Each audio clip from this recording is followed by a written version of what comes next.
In nome del popolo italiano, Corte d'Assise di Padova, letti gli articoli 533 e 535 del Codice di Rito, gli articoli 29 e 32 del Codice Penale, dichiara l'imputato Erik Zorzi responsabile del reato a lui ascritto e per l'effetto lo condanna alla pena dell'ergastolo, oltre che al pagamento delle spese processuali e di mantenimento in carcere. Massimo della pena ha ascoltato la sentenza senza mostrare emozioni. Erik Zorzi, il 42enne camionista di Abano Terme, accusato di aver ucciso il 2 agosto del 2023 l'ex moglie Nicoleta Rotaru strangolandola e poi simulandone il suicidio. È stato condannato all'ergastolo e al risarcimento di 250.000 euro, confermata anche la revoca della patria potestà e i risarcimenti disposti per le parti civili, le figlie minori, i familiari di Nicoleta e il Centro Veneto Progetti Donna. La Camera di Consiglio, durata oltre 4 ore, ha emesso il verdetto inviando gli atti in procura per chiarire e valutare lo svolgimento delle indagini da parte dei carabinieri.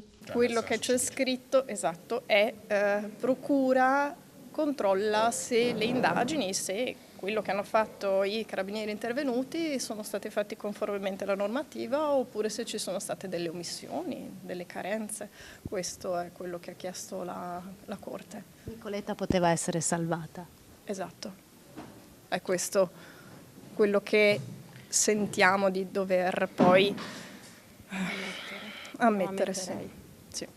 Nel corso del processo contro Erik Zorzi tutto è ruotato attorno all'audio che il cellulare di Nicoleta aveva registrato la notte del delitto e che era stato scoperto solo alcuni mesi dopo l'omicidio della donna, omicidio che in principio era stato archiviato come suicidio. La mattina del 2 agosto Zorzi aveva chiamato i soccorsi dicendo che l'ex moglie si era chiusa in bagno e non la sentiva più parlare. Quando i carabinieri arrivano, sfondano la porta chiusa da dentro e trovano Nicoleta riversa nella doccia con la cintura stretta al collo. A far trovare l'audio le legali della famiglia Rotaru, che sapevano della situazione familiare esasperante della donna che da anni subiva violenze e umiliazioni sempre registrate con il cellulare. Credo che la giustizia sarebbe dovuta intervenire ben prima nel caso di Nicoleta e credo che l'abbia preso atto.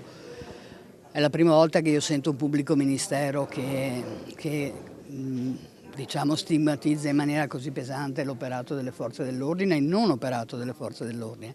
Per la difesa le prove contro Zorzi invece non lo incastrerebbero contro ogni ragionevole dubbio. Una profonda delusione, anche perché abbiamo lavorato coscientemente, veramente anche credendoci sul serio nella innocenza di Erik Zorzi. Attendiamo i motivi d'appello, siamo anche molto curiosi di leggerli e sicuramente ci sarà un appello.